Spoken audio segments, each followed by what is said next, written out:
So I'll come out this afternoon and I'll set myself a little mission. I want to do compression woodland photography.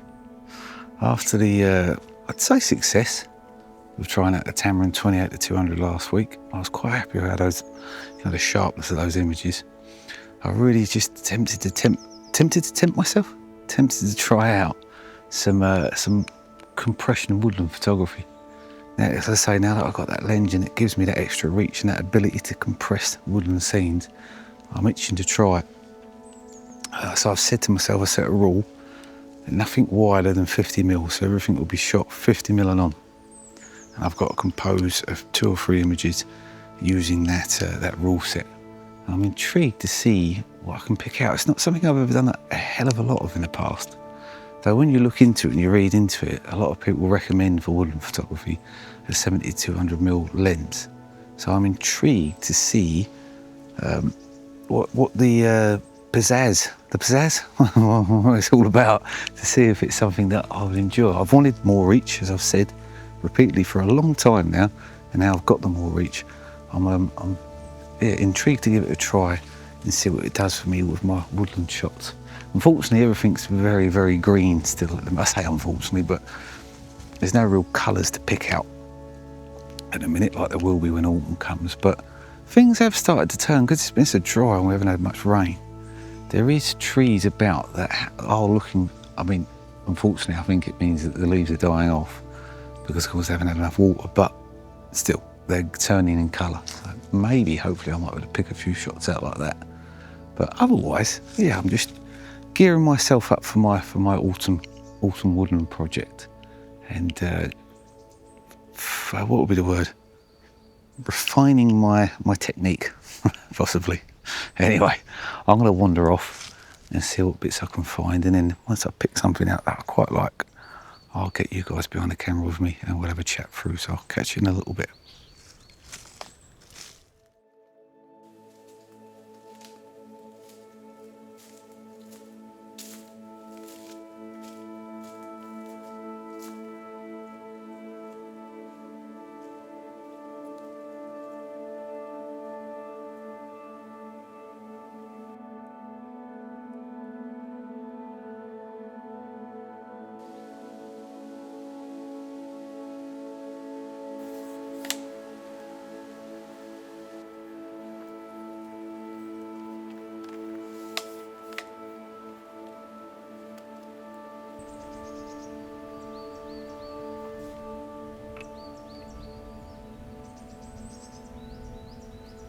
And the battery's about to die. The joys of Sony. So I've picked out this shot here that I quite like. Extending things out, like I said, compressing scenes is what I was after doing. Typically, of course, I find a path and a leading line because it was just what my eye was drawn to. I have been struggling. I've been walking around. It's quite a dense woodland, but there's not very many interesting things with which to pick out extending out long. So I've been quite struggling to find things to shoot, really. Saying to myself that I'm only allowed 50mm and beyond. I'm having to retrain my eyes now because I'm so used to, as I say, shooting on the 17-40, which I'm talking to you guys on now. My eyes never really, unless I'm out in a wide landscape with, not many trees around, my eyes don't really pick out things in the distance as much. I tend to see, I guess, like the 35mm perspective almost a lot of the time. So it's quite an interesting exercise in training my eye to see other things. But anyway, as I say, I've picked out this shot here, and I really like the fact that it's creating that sort of tunnel image I've been after in the past. I think when I've done one of my videos a while back about trying to capture things that are inspired by the Shire, one of the shots there from the film, I can't remember who the director is, but I know obviously it was a Tolkien book, but one of the shots there is a real tunnel-like shot, and the way in which they've achieved the perspective that they have is by using a long lens when they filmed that scene. And obviously I didn't have a long lens on me at the time, so I do like the fact that this lens is now giving me the ability to do that. I've pushed this out to about 135mm, there or thereabouts, maybe just a tiny little bit longer. And it's really stretching up along that path and just putting everything in and together. And as I say, I really like it. There's some dappled light going on, trees surrounding the side of the path, and it's just creating a real sort of, trying to think like a profound term to give you, but a real like just woof of an image, I think. I don't know. But yeah, so that's one in the bag. So I'm gonna take a wander off now and see what else I can find. I know this area well. I'm in Gravetime Manor, in the estate of the Gravetime Manor. And there is a particular, I've ridden around here in the past on my bike, and there's a particular area I want to get some pictures of, or a picture of, so I'm working my way up to that in a minute. So that might be where I go next, but we'll see as we walk along. But sticking with the goal, as I say, 50mm only. So I'll leave you with this image, guys, and I'll see what else I can find.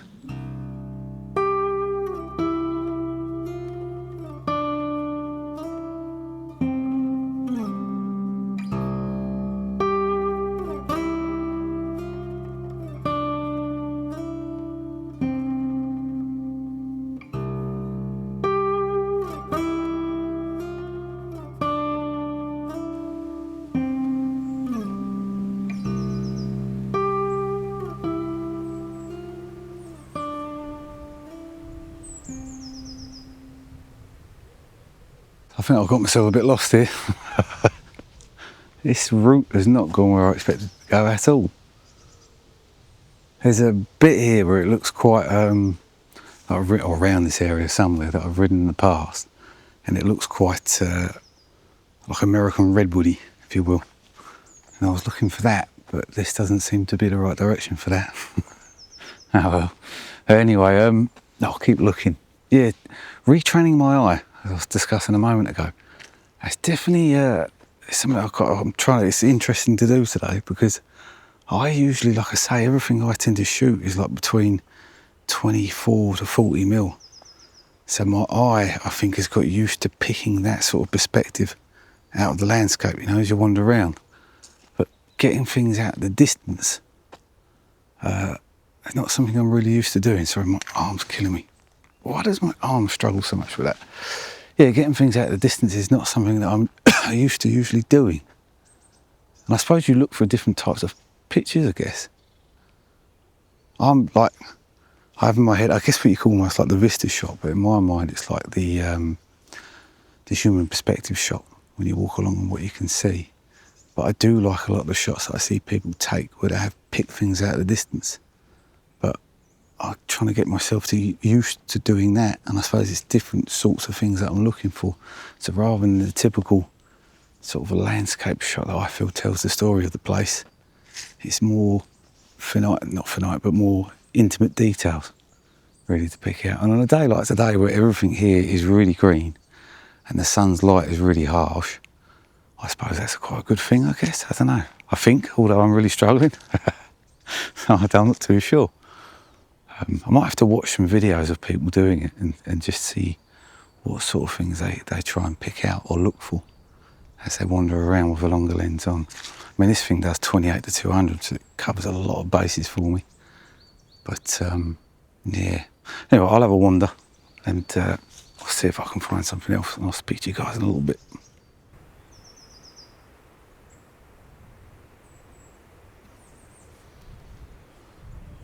So I found another scene here, another image here that I think's all right. It's not quite the bit that I was intending to get to, as I discussed a moment ago. I've not got myself lost, but I've got myself confused with where to go. I've ridden down here before. I know I've ridden down here before. And whether I'm just imagining something different in my mind or remembering it different, or I'm not too sure. But either way, it's this kind of the sort of shot I was after. What I like, the particular things I like to describe the image initially, is I like the sort of the bank of shade that's on the left, and those pine trees, pretty sure they're pines. And like I say, how they're in shade and going down the left, and then off to the right, all the light is lighting up. There's some dappled light coming down onto the footpath, and then the light is lighting up the trees to the right hand side. And naturally the ground goes like that, so it sweeps down and around to the right. And I think that shade and the light, the way the light is, really helps to emphasise that. So it's something when I edit the photo, I'm going to try and bring emphasis to, with a bit of dodging and burning, obviously, to really sort of just give out that sense of 3D isms, I guess, going down there. But I found the shot quite interesting as well, because for me, it's a human perspective shot. So it's a sort of shot you'll get when you're walking along a footpath or through bridleways or whatever. I think the image is how your eyes would see something, but I've actually pushed out a bit further with the lens than I normally would do. So that's nearly at 70mm. It's probably about 65ish, something like that, which is within my rules. I said 50mm and longer. I knew like 70mm would be too far along for me, possibly. But yeah, I'm intrigued. I like the way that it's cutting out a lot of the elements that I usually struggle with when I use the 17-40, because I know I would like that sort of image, but I'd have to get a lot closer. And when you're using a wider angle lens, or quite obviously, it brings a lot of the sky and a lot of the not niceness in, because I don't think bright skies in these sorts of images look particularly good. I don't like them. It always annoys me. I prefer bright skies look good when you're out on the coast or when you're in a harbour or something like that. You're taking pictures of boats or piers or whatever, really, whatever you can think of. But in woodland shots, I find them dissatisfying, unsatisfactory. So with this longer reach, as I say, nearly at 70mm, I've been able to push into the scene, stand further back, push in and cut out the sky and bits and pieces like that I don't like, to create a more sort of, I guess, homely image. I don't know, I'm trying to think of words right now. Yeah.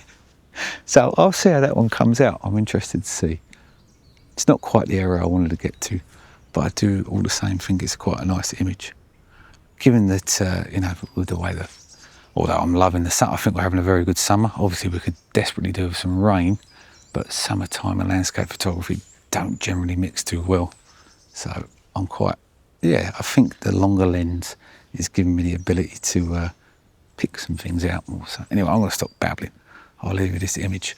And I wonder if I can try and find this spot. If not, I have seen another image back there where I was discussing a moment ago about picking things out at the distance rather than taking my typical sort of shots. I think I've seen one of those back there, but the light may well have shifted now and I may have missed my opportunity to take it, but we shall see. So I'll catch you in a bit.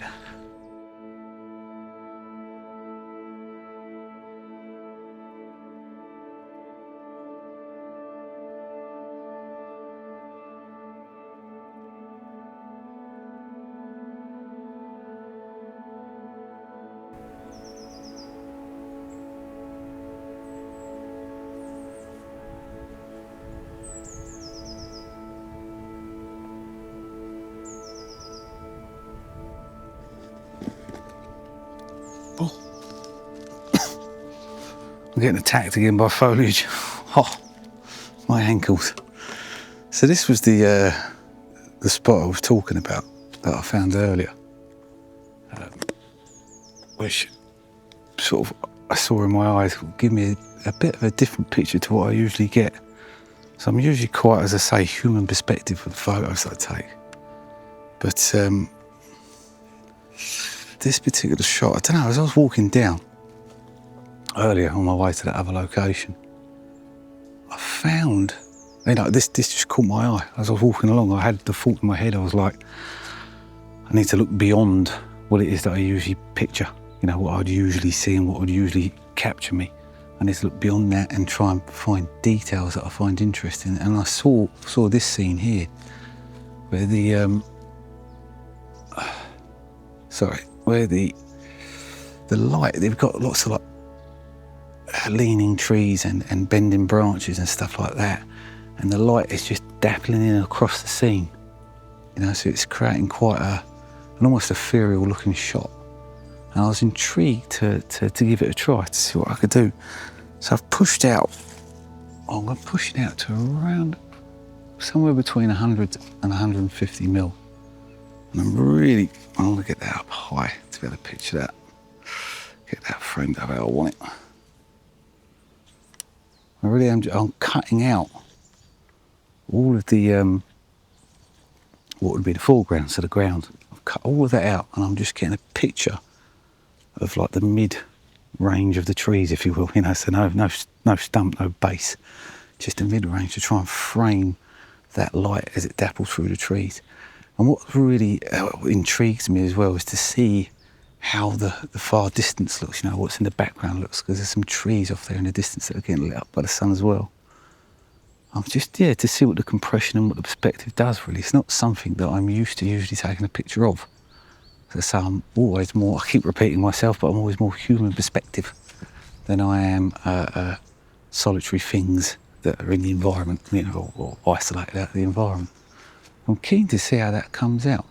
Yes, that's that. So I think like, I want to try a little bit more of that.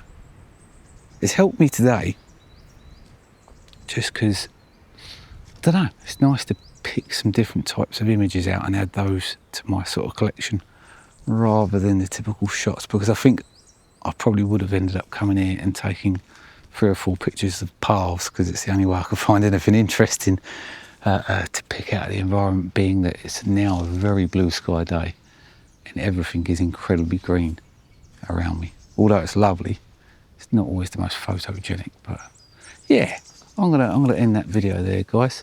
Do let me know, like, if it's something that you do yourselves, if you go out and do like compression photography, so long reach photography, or telephoto photography would be the correct term, especially when it comes to woodlands. As I say, I've read quite a fair bit recently about where it says that a lot of landscape photographers do that in the woodland, and it's not something I've ever really done until today. So I'd be intrigued to see what sort of pictures it is that other people pick out. But yeah, other than that, guys, I'm going to play around with different apertures on that shot and see if I can find something, which one that I prefer.